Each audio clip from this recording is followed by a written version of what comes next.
I'm here for our self-help geek off. I am just going to get uh, Dr. Christine Whelan in here and Dr. Glenn in here with me, and then we'll get going.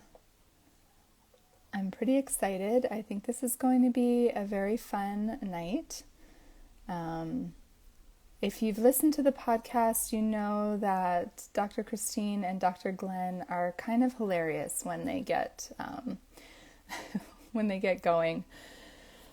With oh, I see Dr. Christine has popped in. Hooray! She's here. We've got a couple people who have joined us as well. Hello. Thank you so much for joining us. So, I have a confession to make. I haven't done Instagram Live. We haven't done live Instagrams with Seek, so hopefully we'll be okay here. I think we'll be all right, though.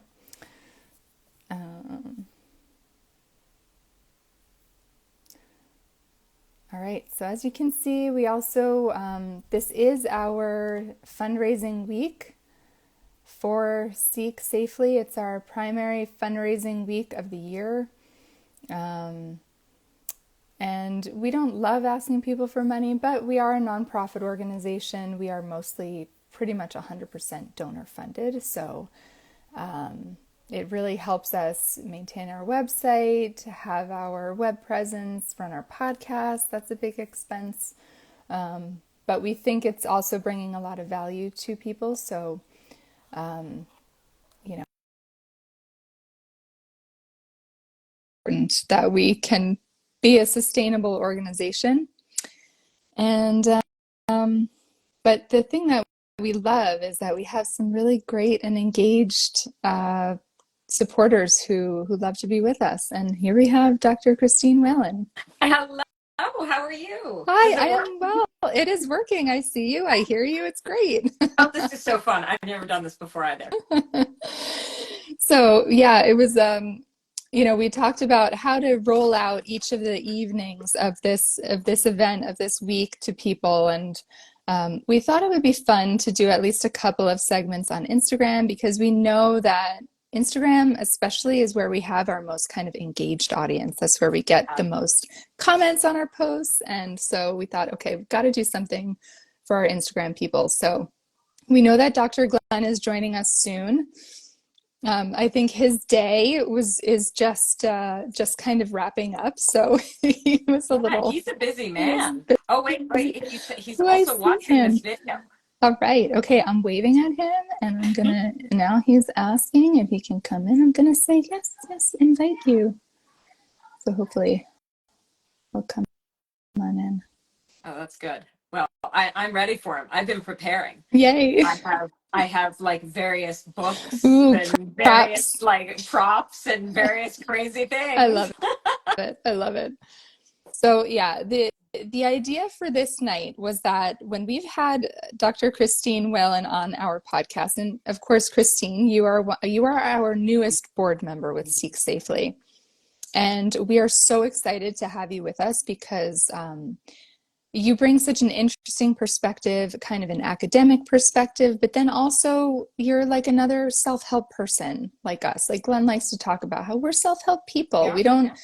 We don't want to just be like, oh, self-help is terrible, we hate self-help. That's actually not the case. We're actually, we're actually pretty into self-help ourselves. So I think you need to let Dr. Glenn in. He says he's on and looking for some looking to get in here to get in on the action. Or maybe he's just like terrified that I am going to have all of the self-help to throw down on him. That could be it. I invited him. Okay, let's think. So Let's see. In this room, it doesn't seem like he's in the room. he needs to somehow get in our room. Dr. Glenn, if you're watching, I think you'll have a little thing to ask. Ask to come in. Yes, I think he does have to ask to come in. Right, because you asked. I invited you, but it didn't seem to.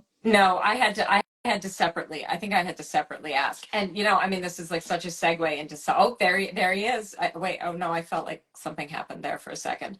But this is such a segue into self-help in general. Do you have to be invited? Do you have to ask? Is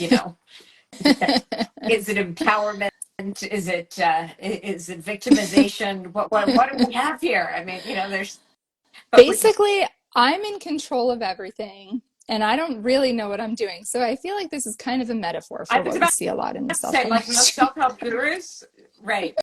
Uh-huh. I like this. I like this. Uh-huh. All right, Dr. Glenn. Let's see. I also added Should you I in text as him? a, yeah, Should I you can, text him and say, yeah, I'll text request him. to get in here with Okay. us. Let's see. Okay. So, Can you try so requesting?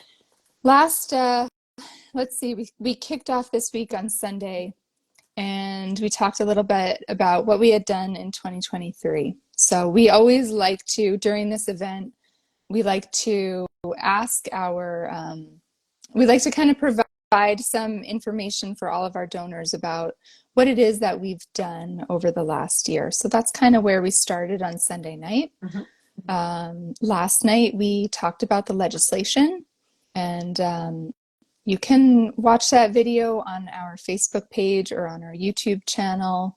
We're at Seek Safely on Facebook, and we're Seek Safely Inc. on YouTube. So we had a great discussion. It was Glenn and Ginny and I, Ginny Brown, Seek Safely's founder, and my mother. We had a really good discussion about the legislation. We also had some messages from our legislative sponsors, both in the New York State Assembly and on the New York State Senate side. So it was, it was a good discussion. We gave some details about the bill and gave some context about the whole effort of getting the bill passed, which is not, it's not a effort that is without some frustration. It takes a while. That's just kind of the nature of legislation. So, but we feel really good about our sponsors and their commitment to the bill, and we're hoping that it'll get to the floor on in the legislative session in 2024. So Dr. Glenn actually asked us a question, which is really cute.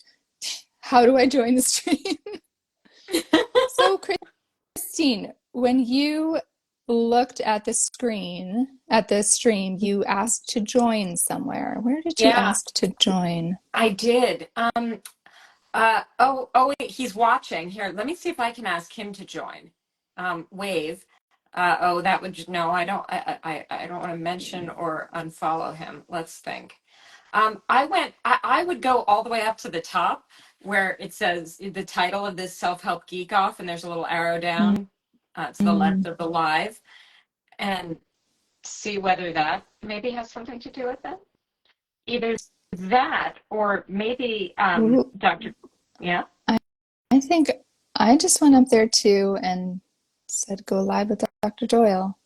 So I feel like there's going to be Dr. Doyle, I hope that you're on your phone and not on your desktop because it doesn't work on your desktop. That may have something to do with it. Oh, there he is. Ooh, hello! Yeah. Here I Hooray! am. That was traumatic, man. And I know I'm the expert. That was Oh my God, you Gene. What's happening? guys! I got excited. She Okay. hasn't had her wine yet. No, I have not actually. I think this is live, guys. I think there's somebody knocking on my door, Okay. and my husband is currently putting my kids to bed. So I'm just gonna let him know that I need him to go. And this, folks, is Seek Safely Live. I love it. I love it. This is sort of like a window into our board meetings, too. Um, Yes. this is good. So, Dr. Glenn, I just thought you might have been fearful of your opponent in this self-help geek Are off. we really opponents, Dr. No, Dr. we're Christine? We're Like that. collaborators So we with the are. way ourselves. the way that Gene pitched this was like a version of the Newlywed Game, And that implies that newlyweds are somehow opponents. Dr. Christine, what are you telling us Well, about? indeed. Well, it's so funny because I was just telling my fiance that I am playing the newlywed game with you, Dr. Glenn. And Gotta tell Was them he that concerned? it was yeah, nice. It was nice while it that's lasted. right. Nice while it lasted. But, What are these Sikh we're people doing? It was a brief engagement. But come on, sometimes you need yourself a little doc. You need yourself a little Dr. GPD. there you go. That's all I'm saying. That's gonna be the new motto of Seek Safely. Sometimes you need yourself a little Doc GPD. I like I that. hope As opposed to Chat GPT, there's the Doc Doc GPT. DocGPD.com. Oh, I I love it. like it. I love it. Oh yeah, Okay. that's a whole separate business opportunity. All right, Jean, keep us on track because Okay. So yeah, we're gonna kind of, so in the newlywed game, typically the question gets asked of one person wanting to know if you'll get the response correct of the other person. We'll do that for a couple of these questions, and then I'm just gonna ask you the questions straight up to for your own opinion, because otherwise I think it's gonna get too complicated. And it's kind of late for me. My brain is a little fried. I don't think I'll be able to keep all the responses straight. So but we'll go with our first question here. Jean all right, has I'm ready. set the stage. I'm ready. Setting This the is so stage. I'm dramatic. just warning you all. I feel like I need to just be upfront about where we're at here. I So, love it. Okay. I love it. okay. So This is now, this is basically how we do our podcast, by the way. Like this is just yeah, basically yeah, that's pretty much the how we energy go. is similar. Yes. All right, Okay. what do we got? So we've had a number of conversations about self-help. We've heard about some of your favorite self-help and some of the stuff that you guys love and hate. So I feel like this question is a bit of a softball. We're just going to start out easy. We'll get ourselves in here, get ourselves warmed up. So I'm going to ask Christine, do you know what Dr. Glenn's favorite self-help book is? This one should be obvious. This one is really easy, but come on. Do you know your board president? Do you know? I don't. I was actually thinking about this one. I do not know your favorite self-help book. I mean, I went through a bunch of some of the classics. I was, I was toying with the idea of I'm okay, you're okay, just to watch you scream. That's actually not a terrible self-help It's book. not, it is not a terrible self-help book. But no, I don't. Dr. Glenn, what is your favorite? I mean, am I allowed to ask or Yes, am I it's messing okay. up the You order? can ask. No, it's all good. Jean, she whiffed on the first question. I I think I did. win This by is not, default, right? Well, I Like I can't, I probably won't be able to figure out how to kick her out of the live stream. So I think we're stuck with you guys. okay. I'm okay, you're okay is a pretty good self-help book. So for those who don't know, that is a book by Thomas Harris. You know what we should have done? Now I'm yeah. having all these ideas. We should have done like self-help stumper questions if we could see if we could stump each other Yeah. in Mm. terms of self-help next year. Next year. Okay. I like All right.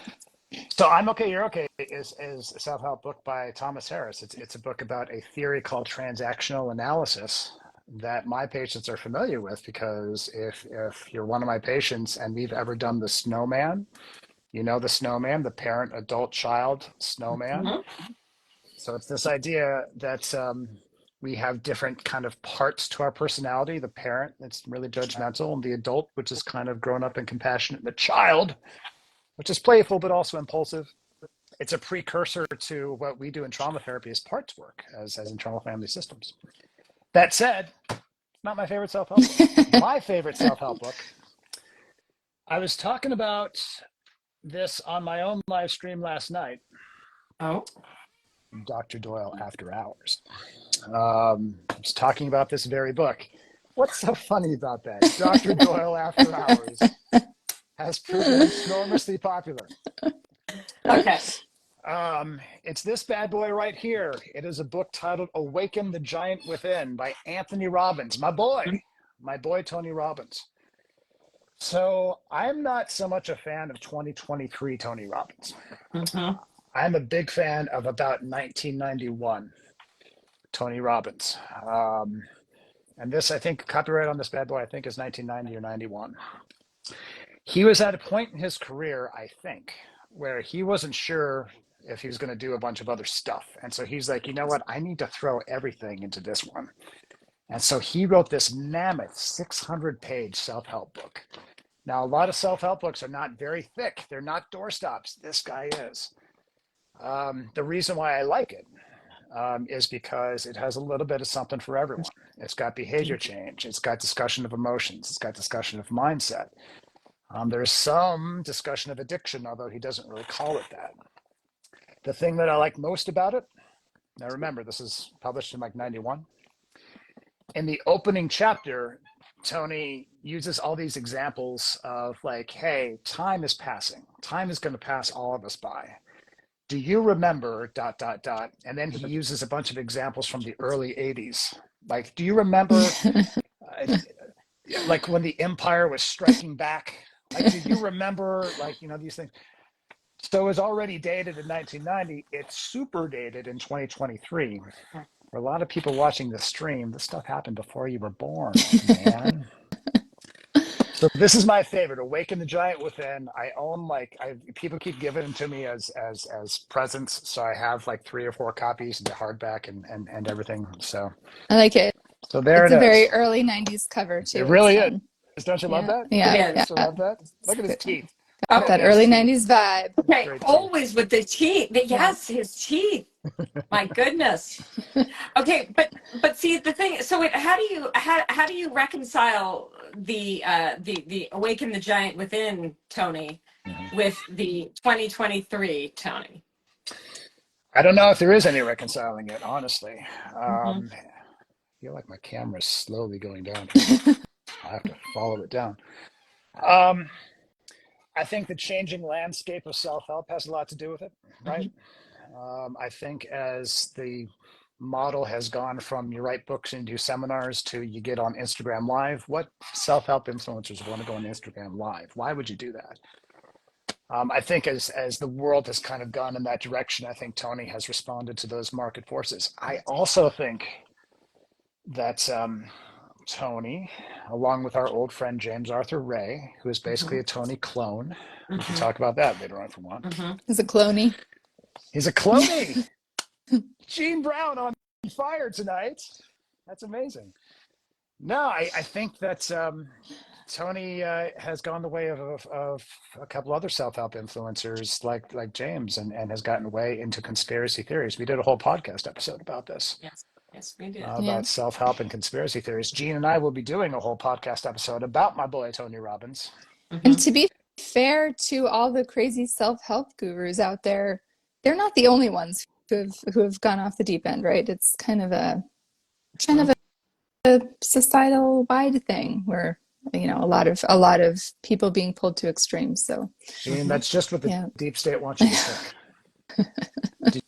Did you know? No, Gene, I think Gene's right that when because one of the things that I'm always interested in is sort of historical periods of self-help books, and I think this is going to be a very interesting sort of period when we look back on it. A sort of conspiracy period within the self-help market. Yeah, it's right in there. Oh, you bet. All right. So now, Dr. Glenn. Yeah. Do you know what Dr. Christine's favorite self-help book is? Do I know? Or do you have a hunch? I have some working hypotheses. Yeah. So do I get like a number of guesses, or do I have to like stake it all on one? Give us your best guess, and then we'll go from there. If I had to take an informed guess as to Dr. Whelan's favorite self-help book, my guess would be How to Win Friends and Influence People by Dale Carnegie. Hooray! Did I win? There you go. Nice. I love it. He's got it right there. And he is correct. Tell us about this book. Tell us about it, Dr. Christine.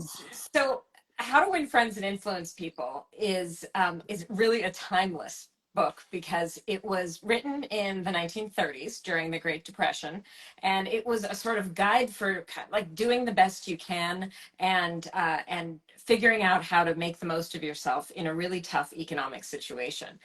Dale Carnegie himself was kind of an interesting guy because he was the son of a preacher, and then he was a car salesman, and then he was a public speaking coach at the YMCA. And so out of all of these life experiences around storytelling, around selling, around properly communicating, he gleaned these sort of ideas of wisdom that that he told in a really folksy kind of way. And if you want to talk about things that sort of feel a little bit outdated, some of his examples are quite outdated because they're almost 100 years old.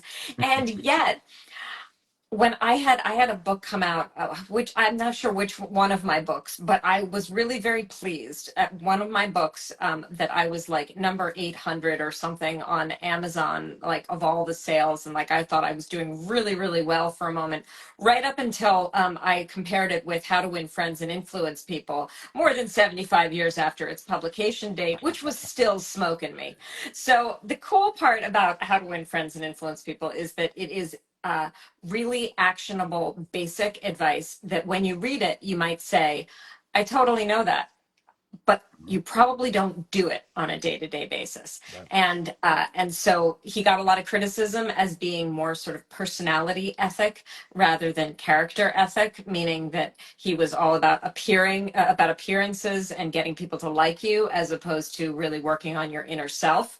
And yet, I think if you do a lot of the things that he suggests, like use people's names, remember that other people really mostly care about themselves and want to, talk about themselves. So ask people questions.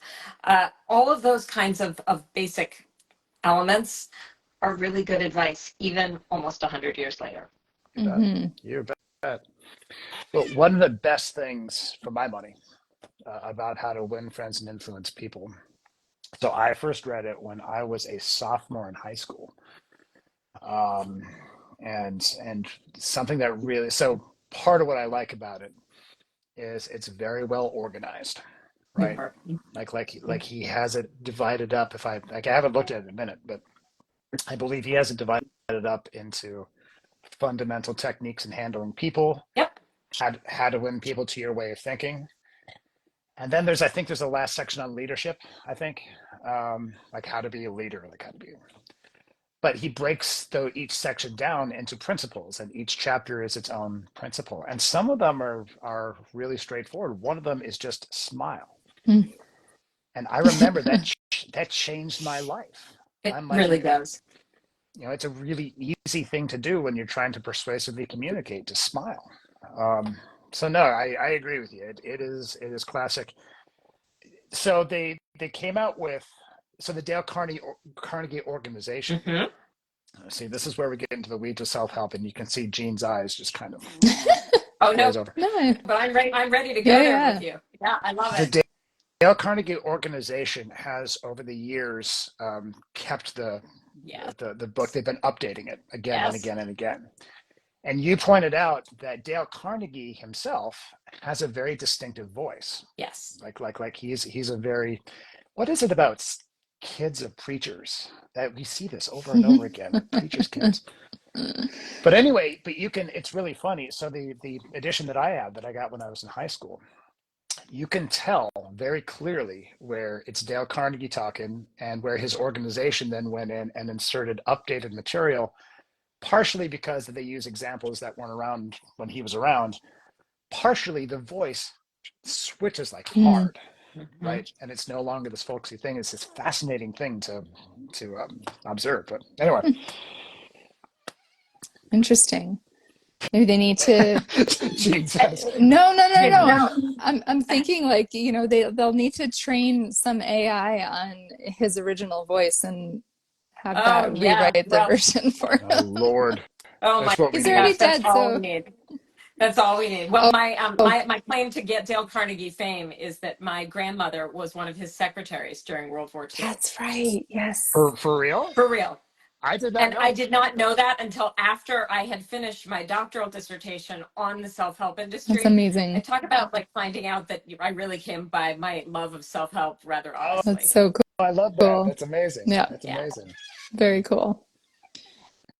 I just want to point out, I did throw a little fundraiser on this thing, and we've already got 2 people who have donated. Thank you so much. We really appreciate it.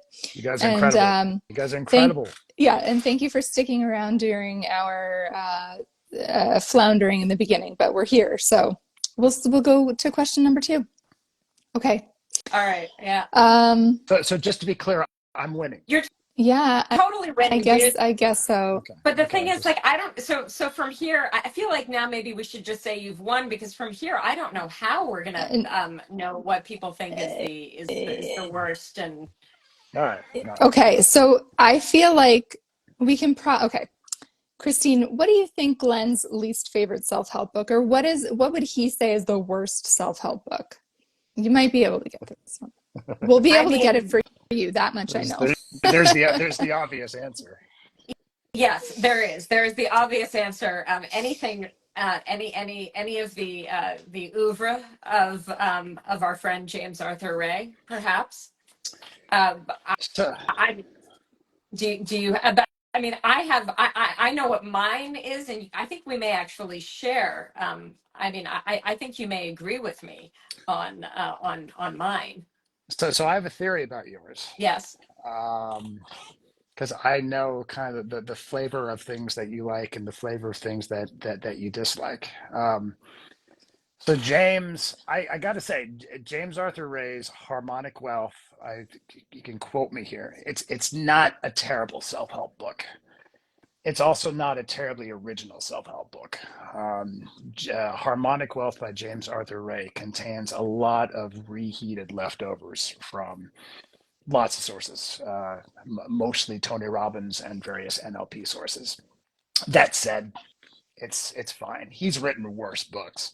He wrote a terrible book titled "The Science of Success." That I think was one of his first efforts. That is just pathetic. Like it's just. I hope he's watching. James, it was pathetic. Um, so it's not my so no. James Arthur Ray's repertoire is not great, but it's not my least favorite. You would have no reason to know my least favorite. My least favorite self-help book, which I do not have here because it's my least favorite self-help book, is actually by a real live psychologist who's kind of famous called Martin Seligman. Right?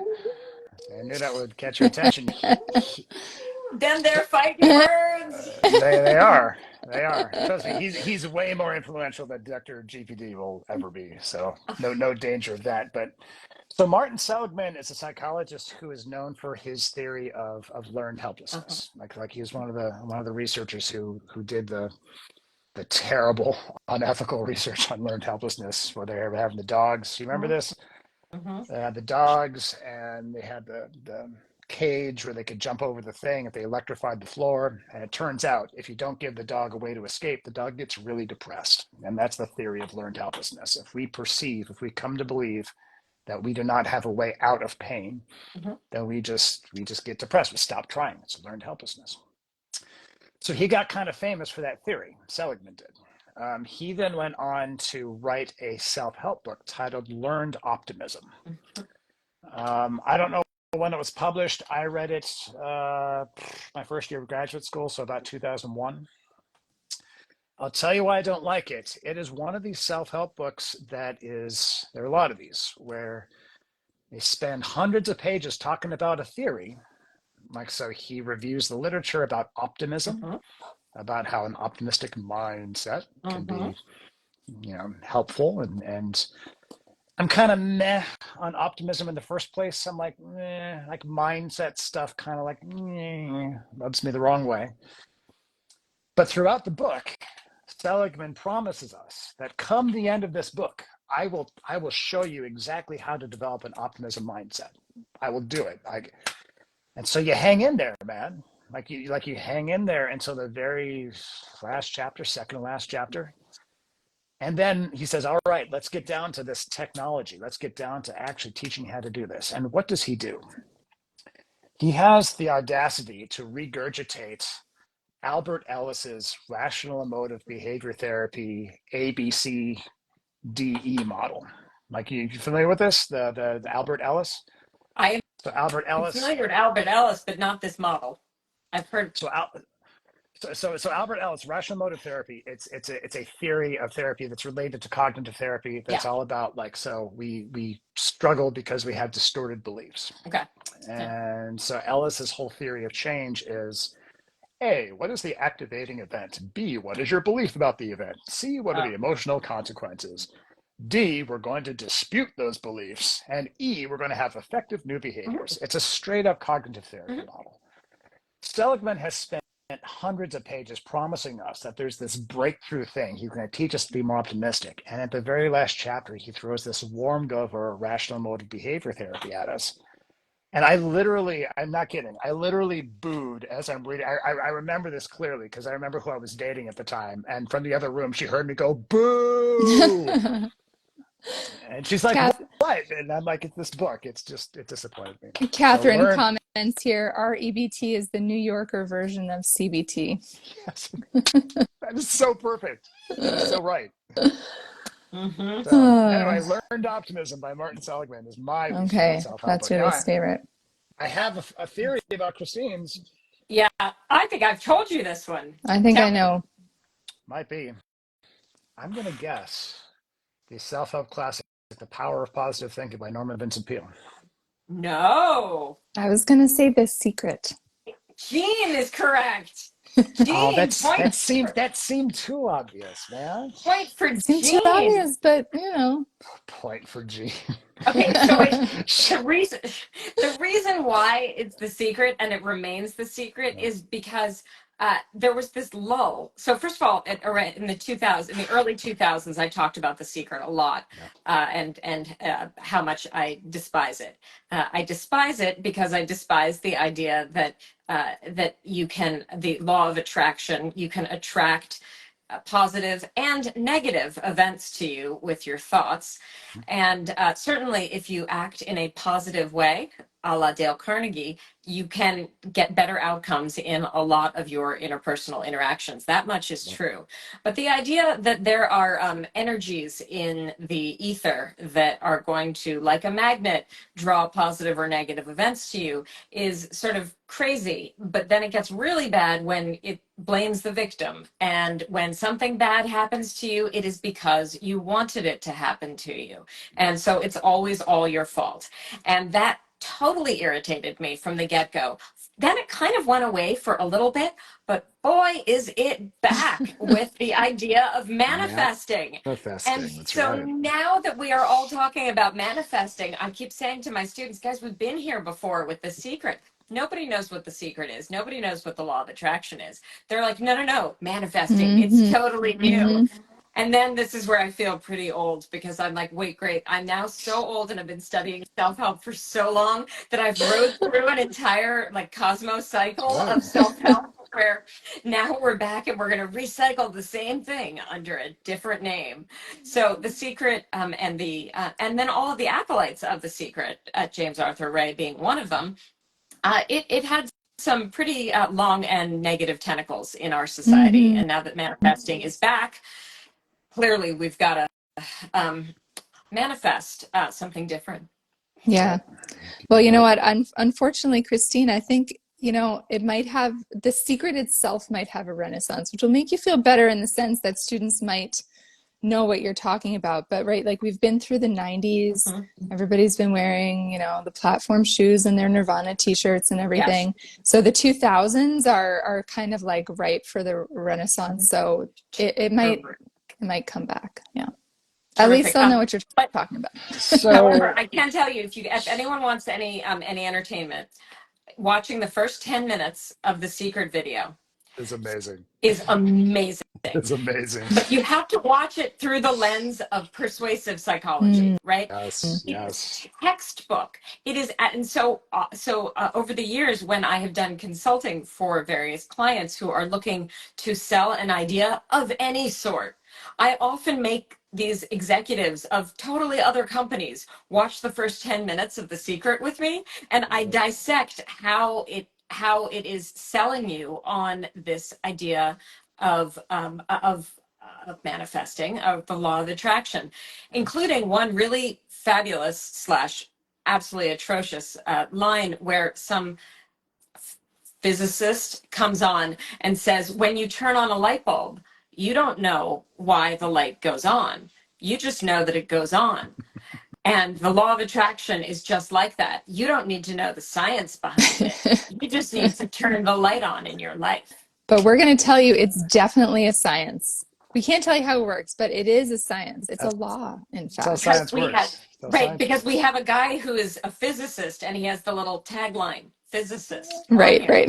Yes. I think actually, so I actually think the guy who says that, I don't know he's a physicist. I think that's Bob Proctor. Oh, it might have been Who, Bob Proctor. right?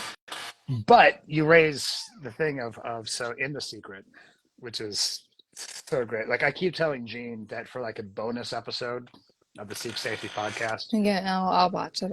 we need to watch and react to it like in real time. Like we need to do one of these. It might be where we watch and react irritating for people though, because we would be pausing every second because we have. I'm laughing. But what I love the most about the movie version of The Secret, by the way, the book version of The Secret you can read in a night. Ask me how I know. The movie version, or not.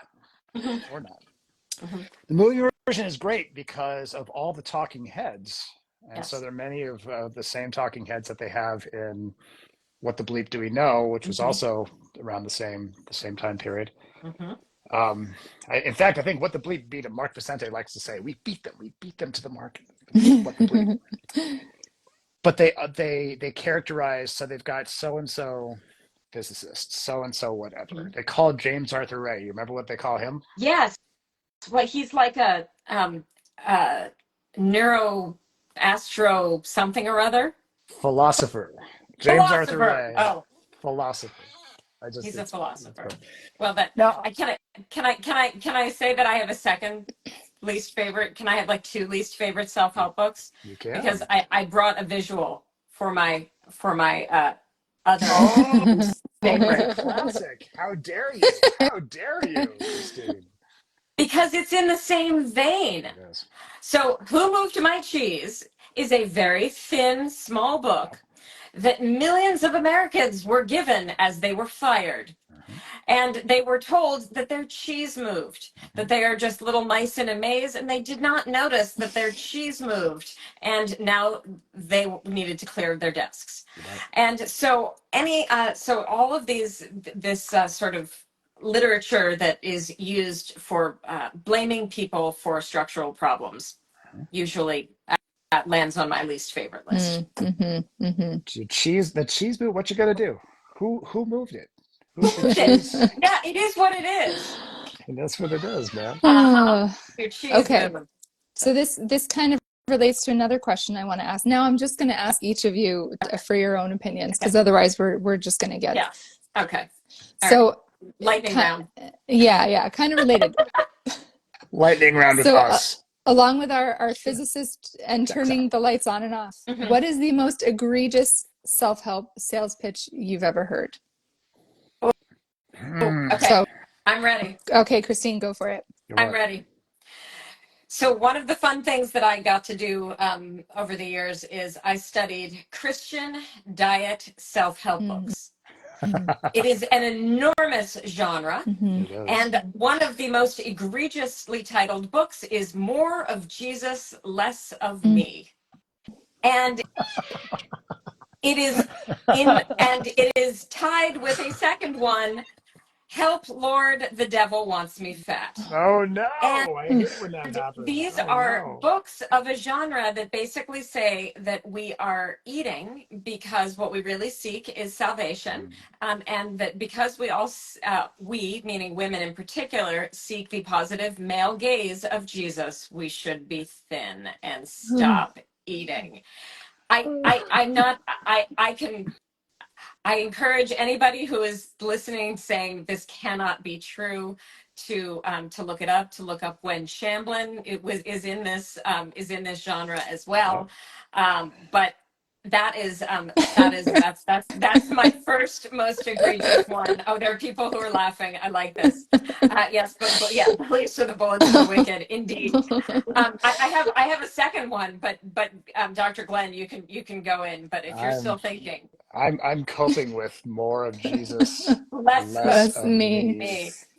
Now, I think I deserve, it's like, so when I said that Dr. Christine's least favorite self-help book might be The Power of Positive Thinking, given her most egregious one, the More of Jesus, I feel I deserve kind of half a point there because those books are very much in the tradition of Norman Vincent Peale, right? If you read far enough into The Power of Positive Thinking, in one of the latter chapters, you're going to find where he's doing marriage counseling with a couple, and it's literally like the most stereotypical, honey, why don't you smile more and absolutely make his life easier, like, and it's presented unironically, right. and so really I got the gist right. Okay, I like it. I I All like right, it. half But a the point. thing is, Half a point. the have a thing point. is, Quarter Dr. point, maybe. Doyle here, that Dr. Glenn is the thing is that nobody reads to the end of these self-help books. So what you're quoting if you're quoting anything back to chapter 3, dude, like who nobody's getting that far. Literally only you and I read any of these self-help. That's true. That's true. This is one of my favorite quotes from one of the episodes of our podcast that you were on, Christine. You Yeah. said this. You were like, people pick up the self-help book, Uh-huh. they read the first 30 pages, and then they tell everybody it changed their life. True. That's right. And then they True. put it down and they never read on. And then they Yeah, buy another one. yeah. Oh gosh, it's amazing. For my money, Yeah. the most egregious self-help pitch. Um, so Tony Robbins has these seminars that he does where he has friends show up, and these friends are in the vein of, the medical medium. You know the medical medium, Anthony Willem. Um, Mm. so he has them show up, and the idea is that they're philosophically congruent with him, and so they're going to give their pitch. What's actually happening is they pay him to be able to present in his seminar, etc. But anyway, that's told you that to tell you this.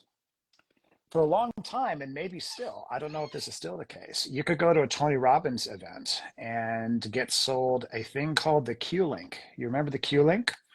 Mm. No. So the Q Link is about yay big. It's a little. It looks like a big microchip. And Tony was hawking these for a few years. And the idea was that we are surrounded. I don't know if you guys know this. We are surrounded by all these really dangerous electromagnetic fields. You know that, right? They are causing infertility. They are causing cancer. It's terrible. Terrible. It's terrible. However, guys, if you wear the Q-link pendant around your neck, Mhm. it protects you from the electromagnetic rays, fields. And Tony himself was hawking these for a long time. He would tell stories about how he's like, yeah, I'm a presenter and I have to speak for hours on end and I wear these wireless headsets, but man, I was feeling just drained until I put on the Q-link pendant, which you just wear around your neck, and it will protect. And now I feel like $1,000,000. Um, One of the guys on YouTube did a teardown video of a Q link, and you can still get Q links. Like, you can. I Someday want I one. want someone to get me. Yeah. Uh-huh. I want one. I I want don't one. want to pay for one. They're expensive, I take it. They're super expensive. Right. Right. Um, I really want one. There's like a chintzy, ironic thing of the '80s self-help scene, Good. but somebody did a takedown, a Yeah. teardown thing, and it's fantastic. It's basically like spare parts from Yes. other stuff that's not hooked up to anything. Like, No. it's not. It's got no. There. No. Mm-mm. So No. the Q link will protect you from electromagnetic fields. I think Or is Jesus, or the Jesus dieting thing. I mean, these that'll protect you from the devil, I guess. God. So, If you dieted for Jesus and wore a Q you link, oh my. be. Oh wait, but and I have one more egregious pitch. So Yeah. do you Mm. remember back in the day with the dating self-help book called the Rules? Mm. time-tested secrets to time-tested Oh, secrets classic. for Yes, capturing yes. the heart of Mr. Right. And it told all these women like to set an egg timer, and get off the phone so that you would be a creature unlike any other, and that men would want you. Okay, that's not even the egregious one. The one that nobody really knows about is called the Code.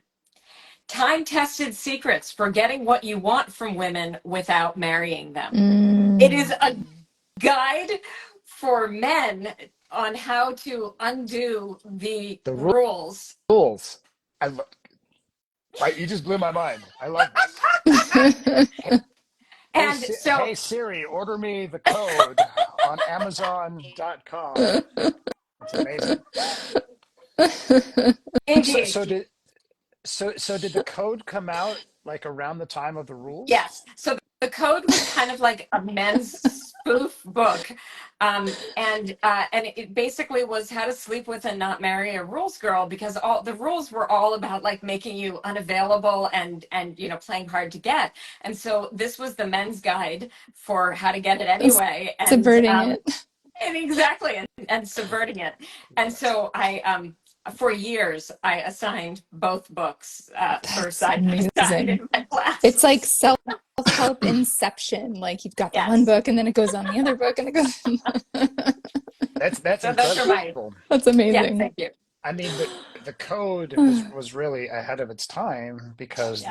then in the mid 2000s, like kind of around 2010, 2011, there was this spate and they were, no doubt about it, they were self-help books. Dr. Laura, the proper care and feeding of Oh yeah, No, husbands. that's not. One of our now that's commenters just That's not even what I that was should thinking be, about, but that's a whole yes, thing. that was another crazy book. That was another but I know where you're going, Dr. Doyle. No, man, Um, in the 2010, game, 2011, 2012, we had the game, the right?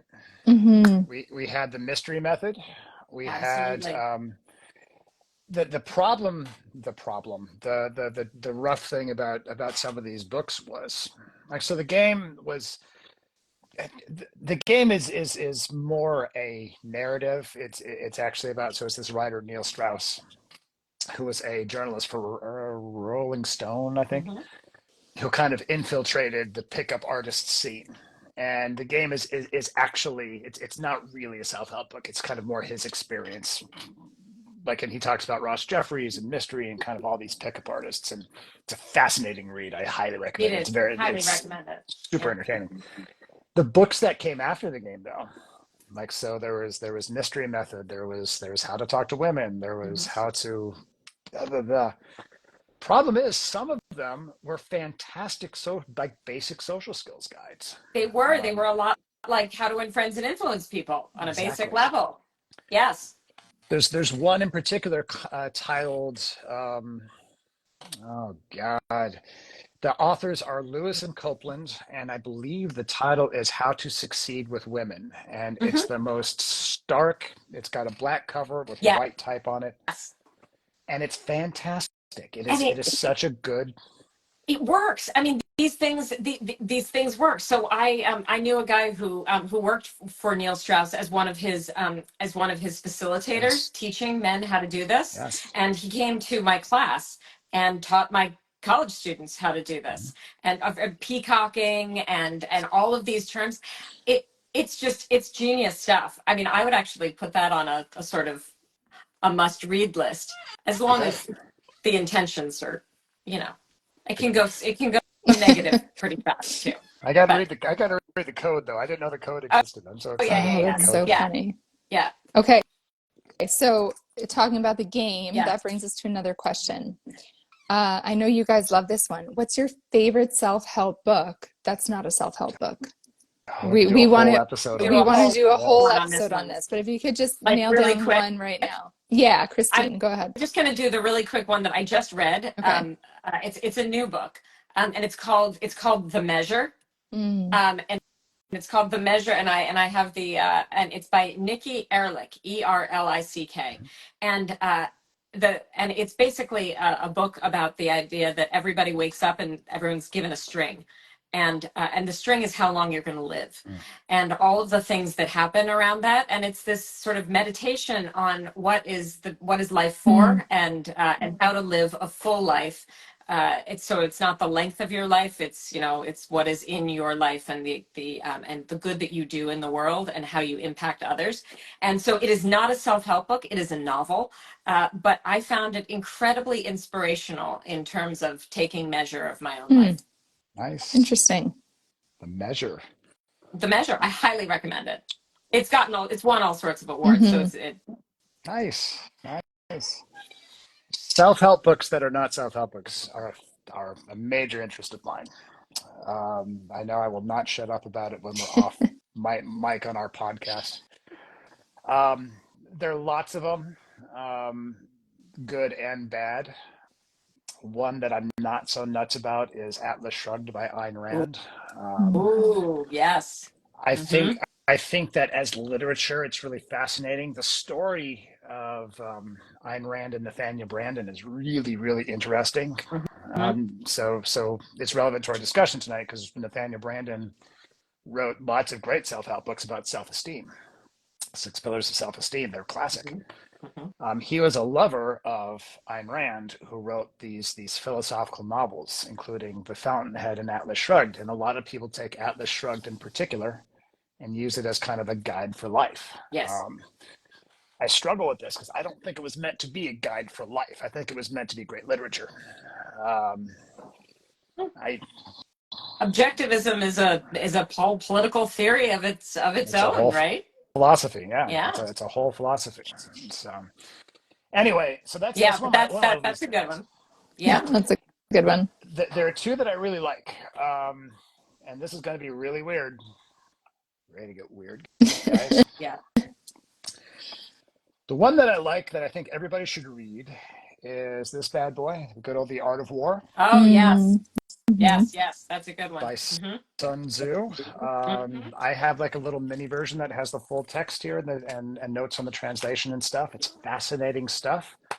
Even if you don't agree with kind of all of it, it's still worth a read because it gets you thinking about things like the difference. Like the main thing I took away from The Art of War is the difference between strategy and tactics. So my trauma survivor recovery community will be very familiar because I won't shut up about this. Like don't confuse tactics with strategy. The strategy is the bigger picture. The tactics is how we're going to carry it out. The tactics can be flexible. So Art of War. Here's the one that's going to be weird. This bad boy right here. It's a book by President Richard Nixon. Its title is In the Arena. Wow. So back in the day when I was a teenager, I was going to be president of the United States. I don't know if you know this or not. That was my ambition. There are people watching the stream who knew me in high school and says, yep, he was going to run for president. I was going to go to law school. I was going to be elected president. And 2020, guys, was going to be my year. I'm late. Maybe I could have think avoided Speaker it. of the House is available right now. It's true. You could probably get Abby Rodin on that, actually. No joke. Anyway, so I've always been fascinated by political biography. And I think Nixon in particular, he's just a fascinating guy. He's like whatever you think of him politically. He's a fascinating personality. So I've read lots of biographies of Richard Nixon and John Kennedy and lots of people. Anyway, so Nixon, after he resigned in disgrace, had kind of a second career as an author. So he wrote really interesting books about geopolitics. And this book, which is essentially a self-help book, it's organized by subjects where he talks about, so for example, there's a chapter on thinking. I just opened up. Here's a chapter on thinking. And here's Richard Nixon. He's just going to talk about thinking, about what makes thinking hard and what makes for good thinking, what makes for bad thinking. Another chapter here is like memory. Here's a chapter on memory. I'm just going to talk about memory from that. Like all these little things that we all encounter every day. He has a chapter on temperance, right? Like how you rein in your desires and stuff. It's basically Dick Nixon's guide to life, and in it he also tells, he uses as examples of the points he's making, kind of all these stories that he has of like old world leaders and people he's met and stuff. If you're into history, again, like you don't have to agree with him politically or anything like it's there's no politics in here. If you're into history, if you're into personalities, but it's a fascinating read. It's a self-help book that's not a self-help book. Totally. It's right there. Have you either of you heard of the Deathgate Cycle series by Tracy Hickman? We just had a commenter No. ask about that one. It's like a sci-fi I series. don't think But so. I'll put it on my reading list. I love Yeah. sci-fi. Sounds Yeah, amazing. that Yeah. sounds fascinating. I think a lot sci-fi is really interesting because I think some sci-fi books start to get into like very philosophical sorts of questions, right, about humanity and our existence. And Hitchhiker's Guide, man. yeah, Yeah. Hitchhiker's yeah, Guide yeah. to the Galaxy. You bet. Exactly. You bet. Interesting. Okay, here's a quick question. Yeah. Prettiest self-help book cover. Do you have a cover that you love? This was a really hard one, Jean. Like, no, I don't. I don't. I'm not sure I do. I was gonna. I really liked the question about what self-help book sounds terrible, but's kind of Okay, yeah, great. okay. You can Can I? go Can there. I? Go for it. Can I punt and Just go with that because I go for it. Your erroneous Oh, zones. Oh, good old Wayne Dyer. Good God old bless. Wayne God Dyer. bless you. Um, it okay, so does first of sound all, terrible. It's first of true. all, look at this dude. I mean, he is terrifying. I mean, like everything about this is just terrifying. I mean, it screams 70s, right? But like I would not want to meet him in a dark alley. Um, and by the way, he's on the back too. He's on the front and the back. I mean, Just he in is case you looking at missed it the you. first time. Like basically, this man is not gonna. Okay, right, and and, and it's called your erroneous zones. That's right. Uh, and yet, and I know people love to hate Wayne Dyer as well, but you know, early Wayne Dyer, like Tony Robbins, is some really kind of classic self-help stuff. But mostly, I Absolutely. had to bring the visual because we all really need to see Yeah, this. that's amazing. I appreciate that. Thank you. Wow. Yeah, it's a lot for the evening, I know, but yeah, that's what I got. Dr. Christine throwing heat tonight. I am Just throwing throwing Yeah, heat. I heat. like it. I love it. I'm throwing heat. I wonder if I.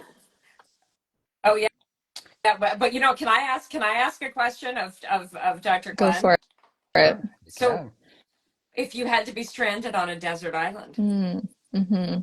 with one self-help guru, Oh God, who would it with be one, and why? not even a self-help book, a self-help Mm-hmm. guru.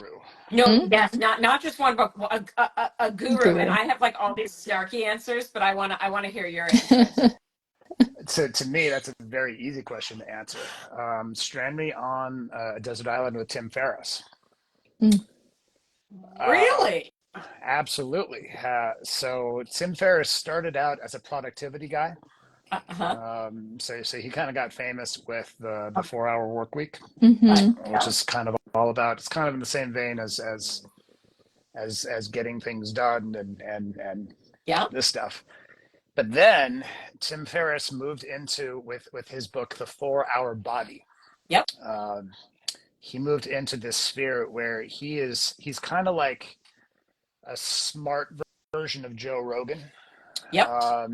Insofar as he knows a little bit about everything. He Yep. knows about nutrition, he can cook, he knows about sleep, he knows about superhuman performance, he knows about physics.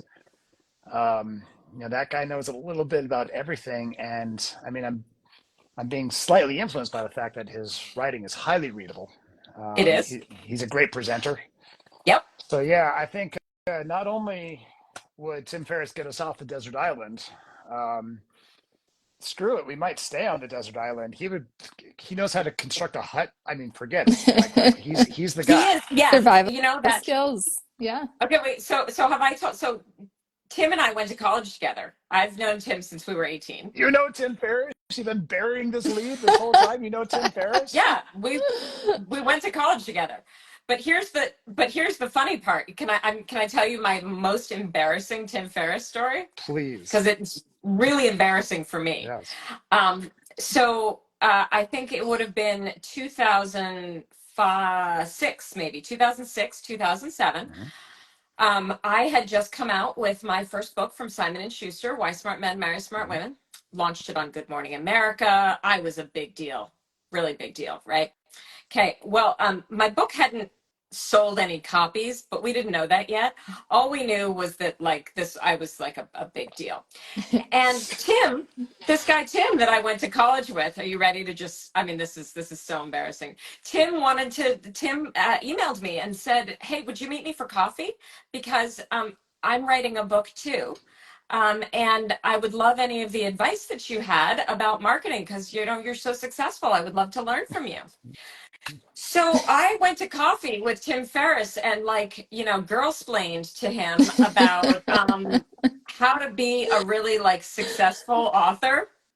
And I will never forget that because I remember the coffee shop we were in as I was telling him how to be successful. And I emailed him a couple of years later to tell him this story to say, dude, like, and I think his assistant wrote me back and I was like, and that is fitting. And that's it. That's fitting now. And now we're there. So But that's Chris, my Tim Ferriss story. Oh I think boy. we should make it into I made him everything he is. It was all There of you my go. advice. That's it. That's it. It's all because I of created you. it.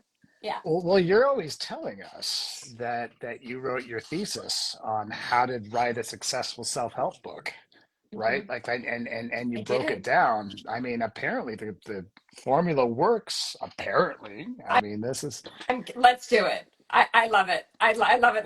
I would love to take credit for Tim Uh, Ferriss's meteoric rise, but mostly this is a lesson for everybody on humility and watch who you are telling that you're a big deal to because they may eat your lunch and then some. well, I don't I have that like. problem.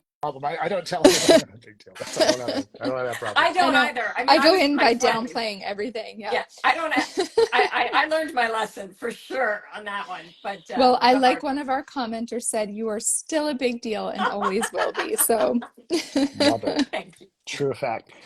So okay, so that's my I apparently am going to be hanging out with your buddy, Yeah, Tim I mean Tim that's a Ferriss. really good mhm. call. Who are you going to be hanging? Yeah. My snarky, okay, so my snarky answer was Stephen Covey because Yeah. nobody actually gets to the end of his book. And so I could actually like maybe hear about the end of it because talk about a big tome that everybody claims to have read, but nobody actually has read. So I thought I could learn something on the island. True Or story. maybe Jay Shetty because, he was a monk Uh, and he could, I told you I had snarky answers. I can't with Jay I Shetty, but know, yeah, I I know, I know, know. I know, I know, I know. But I'm so glad we titled this Self-Help Geek Off because hearing Dr. Glenn say, I can't with I, Jay Shetty is exactly what I was expecting from this. it is. It is. Oh my so there gosh, you go. hilarious. Yeah, yeah. Amazing. So, so who do you think, like of the self-help gurus that we know of, who do you think would be like the worst, shall we say, dinner date, or the worst to have a cup of Oh, you've had a cup of coffee with Tim Ferriss, which is great. Who would be the worst? Phil McGraw, Dr. Doctor. Ooh, Phil, Oh, ooh, Doctor Phil. that's a good answer. Dr. Phil, Gene Dr. loves Phil. it. Yeah, Dr. Phil. Uh yeah. I the idea so a little tough love is good. But being told sort of that you are in fact that you actually like all the pain in your life and that you're asking for it is really rough. And the number of people that he's made cry on his show. I mean, Laura Schlesinger would also be in that same genre. Dr. Laura. God, Yeah, I've Dr. Laura, maybe she might be even worse. I mean, I, she can I alienate grew a up whole riding generation. in the car with Ginny Brown listening to Dr. Laura Oh, Schlesinger's radio show. So yeah, yeah, yeah. I agree. yeah. of course you So, did. Of course you all did. right, that's just like my off the cuff. What about you, Dr. Glenn? I don't know. Oh Oh my boy, gosh. I'm still reeling because I haven't thought about Dr. Laura for years before tonight. I wow, You're welcome. It's gonna haunt your dreams now. that's Yeah, rough. mine too. I It's think that bringing me back. I think the self-help guru, and we can say like we're gonna living or dead because some of the big ones are no longer with us. I'm gonna say that the biggest bummer to hang out with would probably be, and I hate to say this because he's actually, I love his books, but the biggest bummer to hang out with would probably be M. Scott Peck. Mm. So Scott Peck, wrote a really Yeah. well-known, really good self-help book titled The Road Less Traveled. Yeah. I love it. I've gained a lot from it. I recommend everybody read it if you have the Yes. opportunity. It's Uh-huh. one of the biggest bummers in the history of the world to From read this book. sentence one, from the first sentence, life Famous is difficult. life is difficult. So the story that I always tell about M. Scott Peck is that when I was a teenager and I was suicidal and I was looking for self-help stuff, I came across The Road Less Traveled, and I opened it up. I read that first sentence, life is difficult, and then I closed it. I put it back on the shelf because I know life is difficult. I'm suicidal. I don't need this. Don't need to hear that. Years later, I came back to M. Scott Peck. I actually found a series of his lectures in the local library. This was when I was an undergraduate at UMKC in Kansas City, and I found a series of his. It was the lectures that make up the sequel to The Road Less Traveled. It's Further Along the Road Less Traveled. Mm-hmm. And I listened to this lecture on cassette because that's how old I am.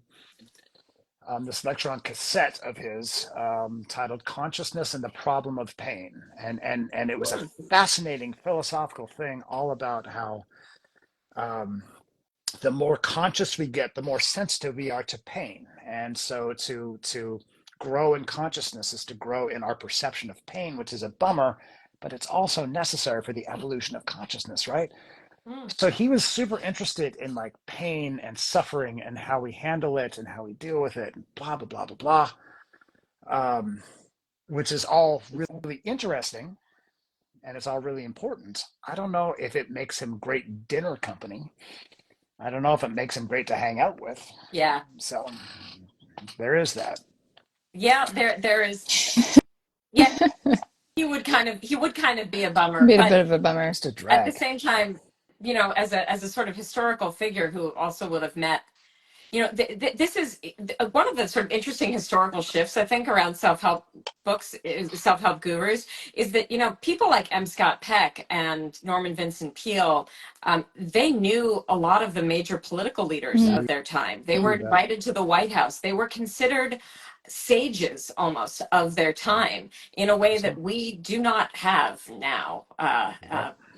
And so it's sort of an interesting, he would have some really interesting stories of the people that he met over the years. Mm-hmm. Too bad. For sure. Although, Yeah, And that tradition was continued. I mean, gosh, up through at least the Clinton years, because you remember in that's the right. first couple of years of the Clinton administration, when things were not going particularly well, who did he Mm-hmm. call? He called up. God, it was like the Fantastic Four. It was like Tony Robbins Yeah, and was it Stephen Covey maybe, yeah. Oh, Stephen Covey. Yeah, and Marianne Williamson, I believe, yeah, and absolutely. and somebody else. I mm, would have loved it. I Yeah. would have loved to have sat in on that conversation mm, between those. Indeed. that would have been interesting. Yeah. Anyway, Indeed, Oh, indeed. Well, it's really cool that people are donating too, which is yes, so this great. is awesome. This is That's because I could do like a pitch for so one of the things that I always do a pitch for during any of the Wisconsin public radio drives and stuff is about how the idea of pro-social spending. And so one of the things that self-help books really tend to do is focus on you as an individual rather than focusing on you in relationship to others, in part because it's a lot easier to fix yourself rather than trying to fix others and being in the messy relationships with others. But it turns out that it's in fact pro-social spending and doing things and thinking about others and helping others that tends to make us the happiest. And so if we want to sort of the self-help book that I'm writing, that's going to have a really limited edition of five for my five kids. It's going to be called "I Thought of Everything: Lessons from Mom," but it is going to have a whole section on this idea of stop thinking about yourself, start thinking about somebody else, and as a way of helping a cause and making an impact in something that we're passionate about. So mm-hmm, we're all pretty passionate about helping people seek safely. So mm-hmm. thank you for your donations that are helping us do that Yeah, work. that's amazing. We're very, very grateful to all of our supporters and to everybody who's been watching tonight. Let's just do two more questions. We'll do one really Sure. quick one. What do you think? Are self-help One really quick one. gurus cat people or dog people? What do we think? No, God, depends on who we're talking about, right? Yeah. So Just a my general sense. Do you think it goes one way or the other, or maybe not? Or maybe so they're I not said animal people at all. yeah. So I said they might be fish Mm. people because most of the people who are self-help gurus are very much like, you know, we're teaching because we're teaching what we need to learn. So they're teaching a lot of the interpersonal challenges and inner angst that they have themselves. Mm-hmm. And so the idea of caring for others may be slightly challenging at times. So I'm thinking maybe they're fish people. Mm-hmm. People. Interesting. Yeah, that makes sense. So I've got a hot take. All right, let's hear it. Gene, you're not going to like Uh-oh. it. I have had many harsh words for James Arthur Ray in the last several years and in the last several minutes. I think he's a schmo. Um, you can quote me on that. Mhm. However, James has never been more likable or relatable than in the movie that you love, Gene, Enlighten Us. Mm. It shows James Arthur Ray getting out of prison, and homeboy is down. Homeboy is not having a good time. He's just ask him; he'll tell you he was homeless, he was broke, etc., etc. But when he gets out of prison, there's this little sequence where he's living in temporary housing and wearing flip flops and not great. But somehow they wrangled him a little dog. He's got a little dog. And watching James interact with this little dog, take it for walks and stuff, was one of the first time in a long time Mm. that I have felt like, oh, he's a person. Like, oh. He's a human. Yeah. Now, caveat to that, James famously now on his social media has a dog, a little dog. He and Bearzabah have a little dog they named Flo, Flow. You know, the flow of the law of Get in the attraction existence. flow. Oh Yeah. man, I just saw Christine's eyes roll to the back of her head. But here's the thing, that dog is not the same dog from the movie. And now I'm really worried about the dog from the movie. Mm-hmm. Oh no. We need so We need It's to have a hard. dog. A Yeah. dog. Well, Um, maybe we want all the gurus to have dogs because it'll maybe we help them do. connect with their humanity a Indeed. little more. Indeed. All right. The last question I want to ask you guys is something that I feel like, you know, we've talked about some of your favorite books, books that you actually think are good, Mhm. which I think is nice for people to kind of hear. Um, what's a self-helpy kind of tool or practice that either that you guys use in your actual life and that you find useful? where to start? Go for it. You want to Yeah. start, Christine? Yeah, I mean, there are a lot of them. I love that question because we could do a whole podcast on those. I mean, so Mm-hmm. because after reading so many self-help books, there are a lot of things that I actually have incorporated into my life. There is one book that is not really a self-help book, but it has really actionable tools. I teach it every semester, and it's called Happy Money: The Science of Happier Spending. And it is basically how to spend your money in a way to maximize your well-being, but not just your money, your time and your energy. And it has these sort of 5 principles, focusing on experiences rather than things, but also the idea of buying time so that you can, in fact, spend the time with your loved ones and do things that you make you happy, and other concepts about pro-social spending and things like that. But it is a really great, it has sort of transformed my interactions with money when I think about the science of happier spending around this idea of happy money. And so while it's not exactly a self-help book, it is certainly one of the best financial bits of advice that I've gotten that has certainly increased my sort of psychological well-being as well. Love it. You Yeah. bet. All right. Glenn, do So you have one, a practice or a do self-help I have do I philosophy or have one? Do I have one? just one? Gene, you're one of my closest friends. You know I have one. Um, so a couple things. One, we are absolutely doing this again. Thank you for everybody for tuning in. We will totally be doing this again It was very because, of fun. course, we could talk about this all night. Um, And there were so many questions on that list that we didn't get to that are great questions. And we should, you know what, Gene, we should have a podcast. We should really have a podcast. We should have a podcast. We have a lot to talk about. Invite me on All sometime. right, Yeah. yeah. Invite you on sometime. We will do that. Everybody who's listening, Gene and I co-host the Seek Safely podcast, available at your favorite podcast catcher. We just finished up season 2. We talk about all this stuff. Yeah, I have 2 self-helpy things. I've got lots of self-helpy things that I've incorporated into my life. As I've said very famously, self-help saved my life. The 2 that I want to highlight, one is from a book that I don't have handy, but is very well known. It's called The Artist's Way by Julia Cameron. You probably know what I'm going to say. Good old morning pages. So morning pages is a technique out of The Artist's Way, and the basic version of it is first thing in the morning. You bring out a sheet of paper and you just write. You set a timer for however long, 10 minutes, 20 minutes, like whatever. You just write. Doesn't matter if it's gibberish, doesn't matter if it's great. You're not looking for great literature here. Just write. First thing out of bed, write. You will be amazed at what comes out if you keep with this discipline. Yeah, like things will come out that are really important. I did some writing on my Facebook page a couple of days ago about how to journal when you hate journaling and you don't know where to start.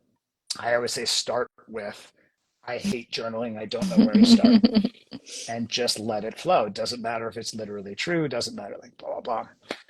So morning pages would be my first thing. Nice. Second thing is, I want to bring this to everybody's attention because this is a self-help book that everybody should read, that almost nobody has read. It's a book called The Memory Book by Harry Lorraine and Jerry Lucas. They made us read this in 8th grade, and I am profoundly grateful that they did. It is a book about trained memory. It's a book about memory techniques. It changed my academic life. So there's one chapter that kind of goes into the history of like trained memory techniques, kind of the old ancient Rome orators who had to memorize all their speeches and stuff. But the rest of the book is packed with super practical, applicable ways to improve your memory. And you don't need to be super smart. You don't need it. It doesn't take a lot of time. It will revolutionize. Like if you're a student, if in business, it helps you read better. So The Memory Book by Harry Lorraine and Jerry Lucas. I use stuff from that every single day. I am ordering it right now, in part because, all jokes aside, I would forget what it was called if I didn't order it now. And so because I need it, I'm going to have to order it like immediately. I made Good. lots of notes on my notes. I wrote lots of things down because I have to write the things down and then maybe I'll remember them, but probably not. So yeah. Okay, good. You bet. All right, I'm ordering it right now, along with the rules and the code, so that I can send Oh those my to- gosh. so I can Amazing. send those Hilarious. to Dr. Glenn. I love it. I'm so psyched to read the code. Can't wait. Can't wait to crack the code. Okay, So so I think I'm going to wrap us up for our questions, but I do want to mention we had a number of questions I did see come through. I was trying to watch all the questions. We had some questions that were particular to kind of mental health issues and trauma-related issues. We are actually going to do an Ask the Doc session on Thursday, right? Yep. Thursday. Yep. So that would be the perfect time for some of those questions. I tried to write some of them down so I can just kind of give them to Dr. Glenn. But if you're interested in some of those questions, come back with us on Thursday. We're going to do it again here on Instagram Live. And hopefully it will be a little smoother at the outset of it, having done this one tonight. You bet. So, but yeah. But thank you so much. We had so many people join us here. Lots of people stuck around the whole time. We got some donations, which is amazing. So thank you everybody for joining us. And thank you to Dr. Christine and Dr. Glenn. We love letting you guys geek out. It's great fun for all of us. Oh, this is so fun. Thank you for the opportunity. And thanks to everybody who's helping Seek Safely do its really important work. Yep. So thank you to all. We're very grateful. We love you guys. For more information about what's going on this week, go to seeksafely.org and you can do the whole, you can see the whole rundown of what's going on.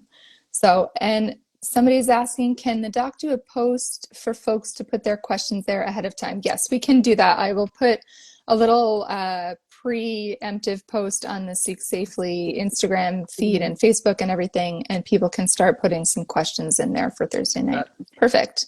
Thanks, All right. everybody. Thank you, Have a great everybody. night. Ciao, Have a ciao. great night. Bye. Bye-bye.